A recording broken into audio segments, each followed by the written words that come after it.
Hi, it's Barbie, and welcome to the middle of the road. So today, I wanted to talk about men, right? I think that we need to talk about what is going on with men.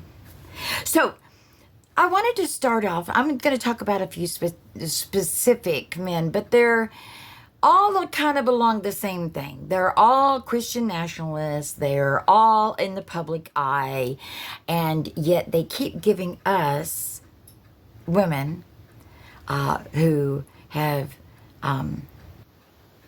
grown skeptical of them and their role, or their perceived role. Let's put it that way. Yeah. So let's talk about J.D. Vance. I got to thinking, every place he goes, I mean, it didn't matter if it was Europe, it didn't matter if it didn't matter.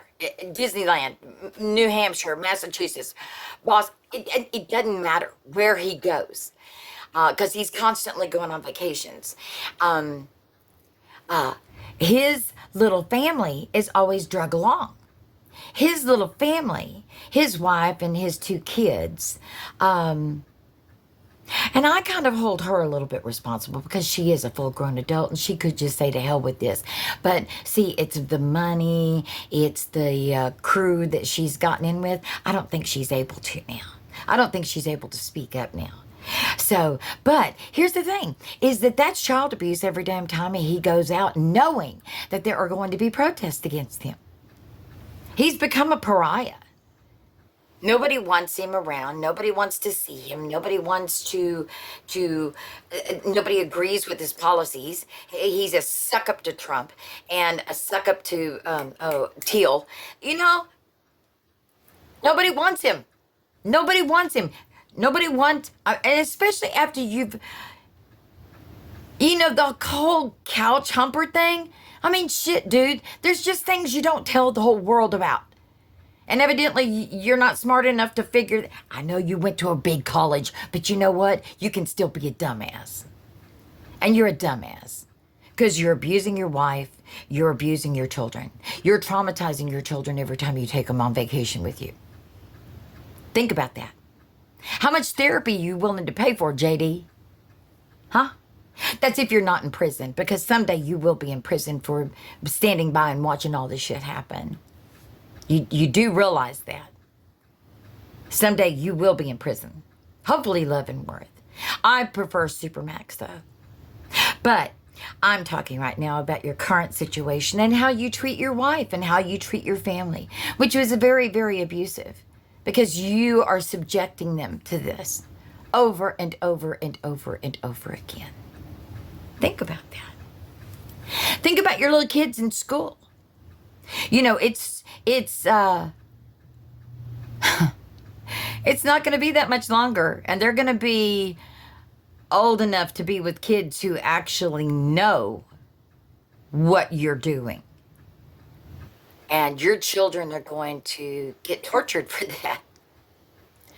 Maybe tortured's a bad word, but it's going to feel like it when it's a daily basis. Daily, they're going to be reminded of how sick their dad is. And how he allowed such abuse to go on, not only to American citizens, but to immigrants to this country. When his mom's an immigrant. Maybe not an immigrant, but she damn sure hasn't been here 100 years. Let's put it that way. So, yeah, I just don't understand. Oh, and then, hey, Anyway.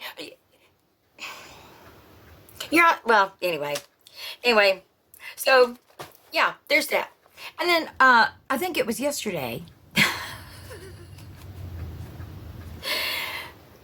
Good old Christian nationalist, right? Such honorable men, right? Wrong. So Trump yesterday basically exposed Sean Hannity, and I think her name is Aisley, that's one of the Fox co-hosts there. Yeah, she was on stage. You should have seen her face. I know.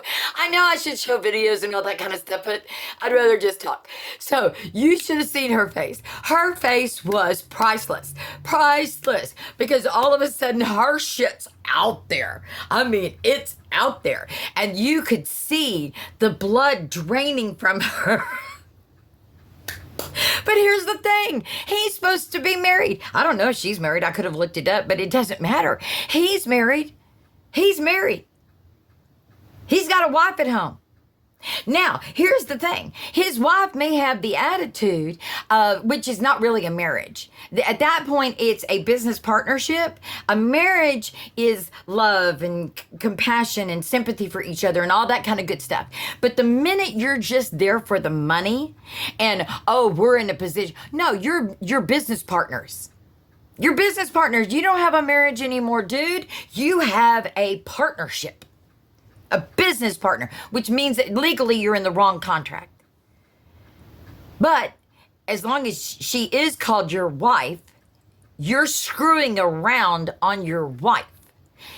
I think there was a state representative here in Texas just recently. It came out that he's had a 17-year an affair with this chick, as well as has paid for multiple abortions. Huh. Family values, right? Yeah. Christian nationalists. Oh, let's talk about some more Christian nationalists. Let's talk about Kristi Noem and her little boyfriend. Yeah, she's married, but she's got the boyfriend, Lewandowski, and she has taken him everywhere she goes. Everywhere. Everywhere she goes. He's married. She's married. But see, in the Christian nationalist society, evidently, that marriage vow is supposed to give you honor, but then you can go out and desecrate it tomorrow. Yeah, you can screw as many people as you want as long as you have that marriage license. That is what Kristi Noem, that's what Sean Hannity, that's what Donald Trump is telling us.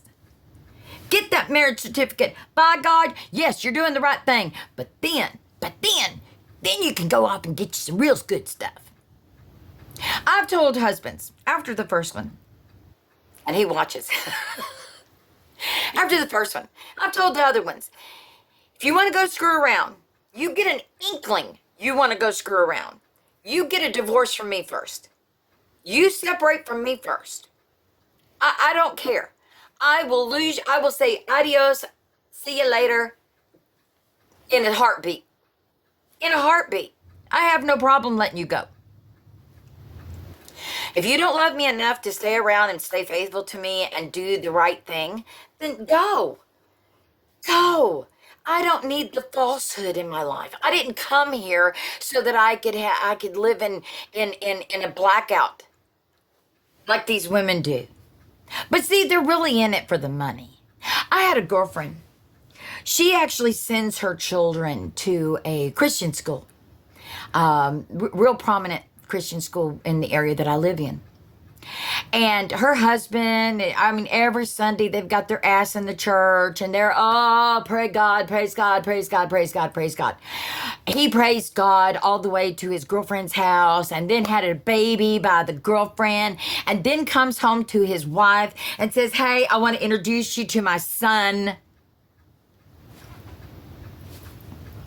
And she was expected to accept it. Oh, lovely. I will raise him as he is my very own. We will have him over and we will do this and we will do that and we will invite his hooker mom over to the house too, blah, blah, blah. I told her, I said, what the hell are you doing? I said, no, you get the house, you get the cars, you get child support, you get alimony. She wouldn't do it. She wouldn't do it. She would rather sit in a relationship with somebody that she could not trust, somebody who is not going to be there for her,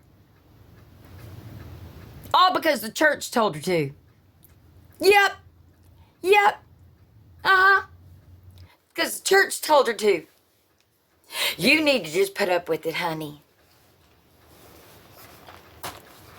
Yeah, what you gonna do? You gonna put up with it until he brings something home that you can't get rid of? I mean, if you think that he's only screwing one, baby, oh, you are so, so, so mistaken. He's doing multiples. He feels free. They all feel free. They feel free to do whatever in the hell they want. Yeah, that's the way that. I mean, look at Christy and Lewandowski. I mean, both of them are married. Trump had all of his affairs while he was married. He would pick a new one before he got rid of the old one, so he was never by himself. Really? He always had one lined up. Yeah. Because he never stopped sampling.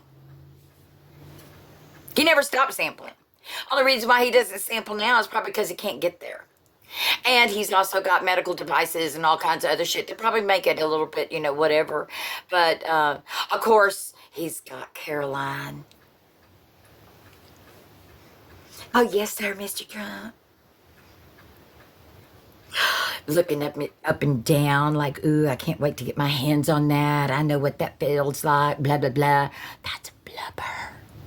But considering her husband is 59 years old and she's in her 20s, late 20s, she kind of likes that soft shit.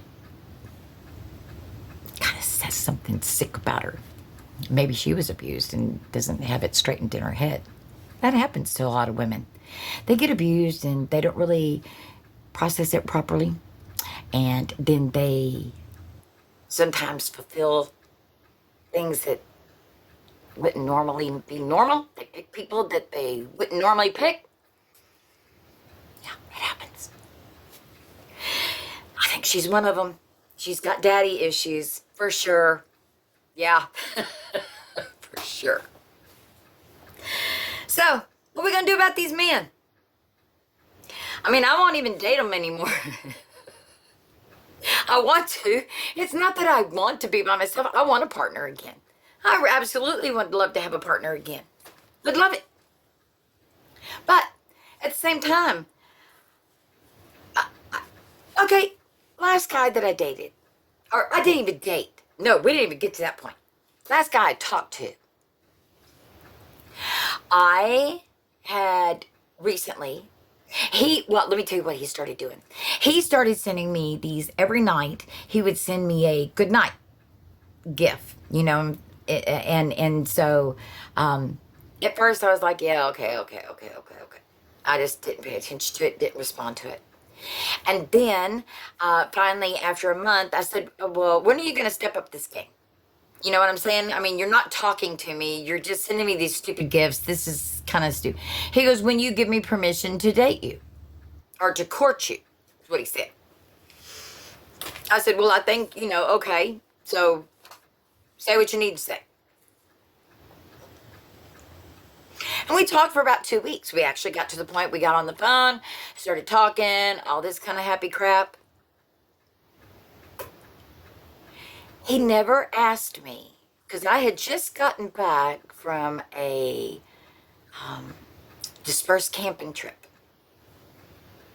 in the mountains for a week. He didn't ask me one question. He didn't ask me one question about my trip. He didn't ask me one question of the 2 weeks that we spoke. He didn't ask me one question about my life previously. He didn't ask me one question about how did I like living in California, or how did I like being a news talk show host, or how did I like being a realtor. He didn't ask me any questions whatsoever about, well, what did you see as the hardest part of renovating houses whenever you and your ex-husband were doing that? Or did you learn how to do sheetrock? Or did you learn how to do texture? Or fucking something. No.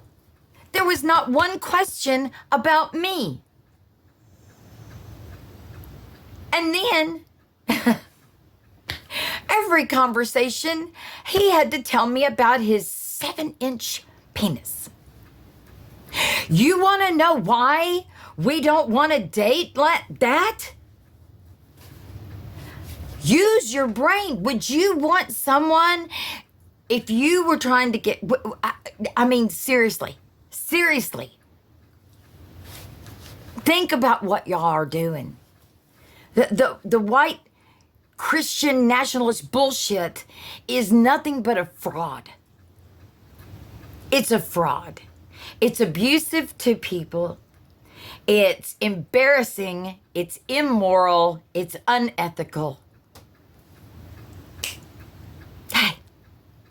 So men, y'all want to fix it? Maybe think about some of the things that I've said in this video.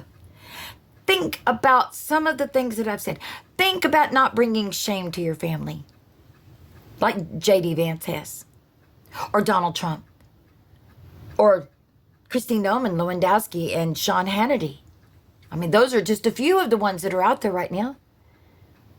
Can't keep their penis in their pants. They've got to spread it like there's something special. You ain't special, Bubba. Anyway, sorry. I'm tired of all the hypocrisy. I am just sick up to here with the hypocrisy.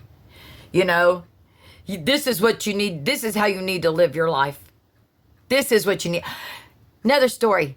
This is how much I have hated hypocrisy.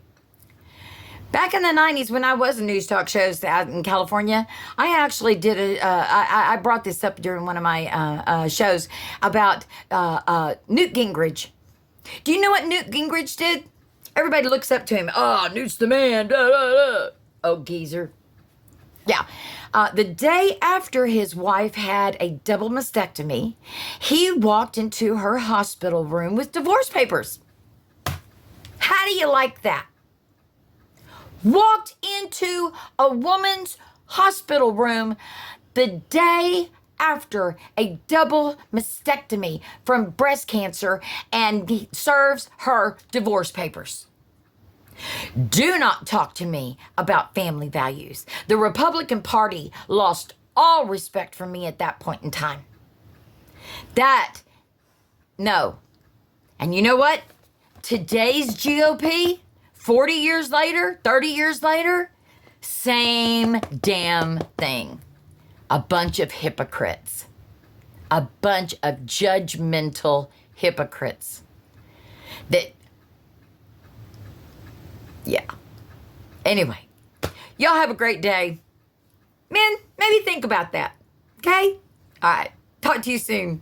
Peace out.